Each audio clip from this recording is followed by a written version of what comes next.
ওনারা হাসে একখান আবেদন রাখতে চায়। আর হাজবেন্ড ডাক্তার A.K.M ফজলুল হক, ওনারা হয়তো নাম শুনুন এতদিনে, 9 সংসদীয় আসনে একজন দাড়িপাল্লার ফক্কতুন একজন প্রার্থী। আর আল্লাহ এন মানুষ হলে খাসগরের যারা কোনোদিন নো দেখিও ডাক্তার ফজলুর নাম শুনিয়ে রে যে ভালো মানুষ আইর এই আর সুদক্ষ নেতৃত্ব দরকার, যারা ক্লিন ইমেজ, যারা দুর্নীতি করতুন, যারা সাদাবাজি বন্ধ করিব এবং সুশাসনের জন্য হাজ করিব।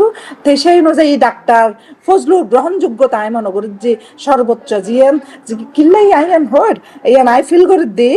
আর নসিনি আর বিভিন্ন জন ফোন করি হর যে এখনো দুর্বলতা থাইলিয়ান আর জানার যে ওনারা এই জায়গায় নজর দ্বন্দ্ব হারি এন তো আন্তরিকতার বহিঃপ্রকাশ। এই জন্যই আই মনে করি দিই মানুষের হাতে গ্রহণযোগ্যতার ক্ষেত্রে মানে ডাক্তার ফজলু ইয়ান একখান অসাধ্য সাধন গজ্জি ইয়ান জিয়ান আসলে এই তো নীরব সবসময় আছে এই নীরবে হাজগুড়ি গেই সমাজল্লাই দেশল্লাই হাজগুড়ি গেই। তো ইয়ান আর এখন প্রতিফলন কিন্তু নির্বাচন দেই। তো নির্বাচন তো হাজগরের ব্যাকুনে এবং জেনারেল মানুষও হাজগরের তাইলে এই তো ইনশাল্লাহ জয়লাভের মধ্যে আশাবাদী।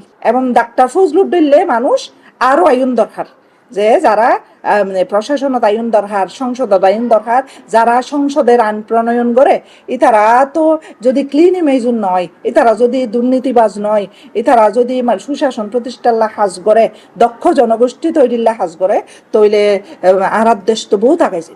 চট্টগ্রামের মাইনিয়া হিসেবে ওনারা হাসে আই আবদার করি, ওনারা হাসে সাইড ওনারা মানে কোঅপারেশন সাইড যে ওনারা ব্যাকুনে যে সুশাসন প্রতিষ্ঠার লাই ডাক্তার ফজলুর মতো একজন এডুকেটেড যিনি সমাজে অবদান রাখি যার নিবৃত্তে তার দলীয় মানুষ এবং যাদের ক্লিন ইমেজের মানুষ এই ডাক্তার ফজলু একজন এরকমই মানুষ।